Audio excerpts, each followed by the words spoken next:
తీసుకుంటున్నారు? అక్కడ ఆపర్చునిటీ లేదు కాబట్టి. ఇప్పుడు తెలుగుదేశం కూడా ఆలోచిస్తుంది కదా. ఇప్పుడు ఫర్ ఎగ్జాంపుల్ మీరు చెప్పినట్టే వేదమస్తాన్ రావుని తీసుకున్నారు. ఇప్పుడు అతనికి టైం ఉంది కాబట్టి అతన్ని తీసుకున్నా పర్లేదు. ఇప్పుడు రేపు 2 ఏళ్లలో పూర్తయిపోయే వాళ్ళని ఇలా తీసుకుని ఏం చేసుకోవాలి? రేపు వీళ్ళకి వస్తుంది కదా ఛాన్సు. ఇంకో ఏడాది పోగానే వీళ్ళకి ఛాన్స్ వస్తుంది. వీళ్ళకి వదిలేసి మళ్ళీ వాళ్ళకి ఎందుకు ఇస్తారు?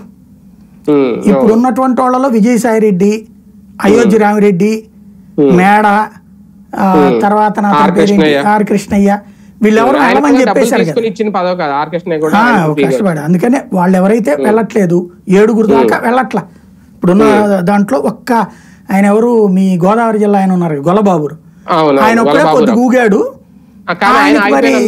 ఆయనకి అక్కడ టికెట్ ఏమి ఆఫర్ ఇచ్చినట్లేరు కరెక్ట్ గా. అంటే ఆయనకి కూడా తెలుగుదేశంలో చేర్చుకుని ఇస్తానంటే వచ్చి ఉండేవాడు, కానీ ఇక్కడ చేర్చుకోలేదు కదా. ఇదే అట్లాగే ఇస్తానని చెప్పు ఉండకపోవచ్చు వీళ్ళు. ఎందుకంటే అక్కడ ఆ జిల్లాలో కొంచెం గొల్లబాబురావు కంటే వీళ్ళకి పట్టు ఎక్కువ ఉంటది కదా టీడీపీ వాళ్ళకి. అతను అది సాధ్యం కాకపోవడం వల్లనే కదా అతను ఇబ్బంది పడింది. ఒకటే జగన్కి ఒక పాఠం ఏంటంటే కులం చూసి సీట్లు ఇవ్వడం మానేయమని చెప్పడం ఓ పాఠం. ఇప్పుడు ఏ కులాన్ని లెక్కలు చూడకుండా ఇచ్చాడు చంద్రబాబు నాయుడు, అందుకని గెలిచారు ఇప్పుడు వాళ్ళు.